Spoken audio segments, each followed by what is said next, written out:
السلام علیکم۔ ہم ادب کے دیوانے، بے ادب سے لوگ ادبی محفل میں سب کو سلام کرتے ہیں۔ مومنہ محروز گوندل جہلم سے کتابوں پر بات کا جو سلسلہ شروع ہوا ہے، اس میں نے اپنی طرف سے جس کتاب کا انتخاب کیا ہے وہ ہے منچلے کا سودا۔ اپنے نام ہی سے پہچانے جانے والی یہ تصنیف اپنے مصنف کا پتہ دیتی ہے۔ اشفاق احمد نے یہ کتاب لکھی، اور اشفاق احمد کی ویسے تو جب بھی کوئی کتاب ہم اٹھاتے ہیں، روحانیت، تصوف، سائنس، مذہب اور بے شمار چیزوں کا ایک ایسا مکسچر ہمیں ملتا ہے کہ ہمارے روح کے، ہماری ذات کے کئی نئے دریچے شخصیت کے کھل جاتے ہیں۔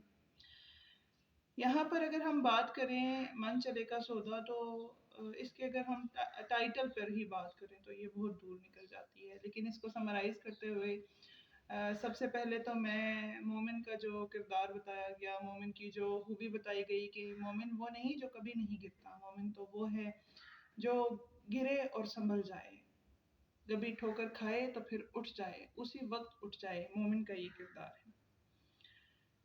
محبت مطمئن پرباش دلوں کو ہوتی ہے۔ محبت کا جو تصور من چلے کا سودا کتاب میں دیا گیا، محبت کا دروازہ ان پر کھلتا ہے جنہوں نے اپنی انا، اپنی ایگو، اپنے نفس کو مار ڈالا ہو۔ اب یہ محبتیں جو ہیں یہ تو کرامتیں ہیں اگر دیکھا جائے تو۔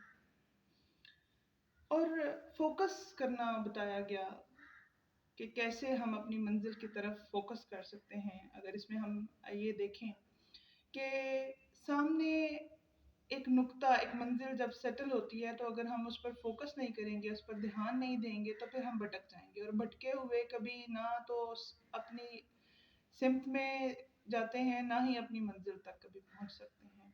اس کے علاوہ مجھے یہ بہت زیادہ پسند اس لیے بھی ہے کہ اس میں مومنہ کا کردار جو ہے وہ میرا ہم نام بھی ہے، اور اس میں نے خود کو پایا کہ مومنہ کا کردار معاشرے کی عکاسی کرتا ہے۔ وہ بہت سارے سوالات جو معاشرہ کرنا چاہتا ہے، ان کے جواب چاہتا ہے، امپلسیو سی نیچر وہ مومنہ کے کردار میں دکھائی گئی ہے۔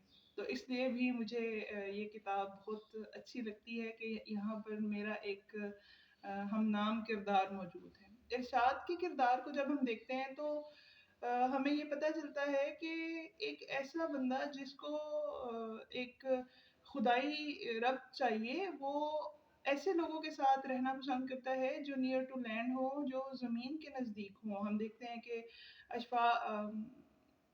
ارشاد سیکھتا ہے ڈاکیے سے، چرواہے سے، موچی سے، تو یہ بہت ہی خوبصورت کردار ہے۔ تصوف، روحانیت، سائنس، مذہب، خدا اور انسان کے رشتے کا یہ جو مکسچر ہے، خدا اور انسان کے رشتے کو کیسے خوبصورت بنایا جا سکتا ہے، کیسے خوبصورت طور پر اجاگر کیا اشفاق احمد نے۔ ہمیں ان تمام باتوں کو پڑھنے کے لیے اور ان کو سمجھنے کے لیے ضرور یہ کتاب پڑھنی چاہیے، اور اب تو اس پہ ایک ڈرامہ بھی فلمایا گیا، اس کو بھی ہم دیکھ سکتے ہیں اور بہت کچھ سمجھ سکتے ہیں۔ تصوف، روحانیت، مذہب اور سائنس، انسان اور خدا، مومن، تمام فوکس، تمام ہی چیزیں اس تصنیف میں موجود ہیں۔ میں ریکمینڈ کروں گی کہ یہ ویڈیو دیکھنے والے اس کتاب کو ضرور پڑھیں۔ شکریہ، السلام علیکم۔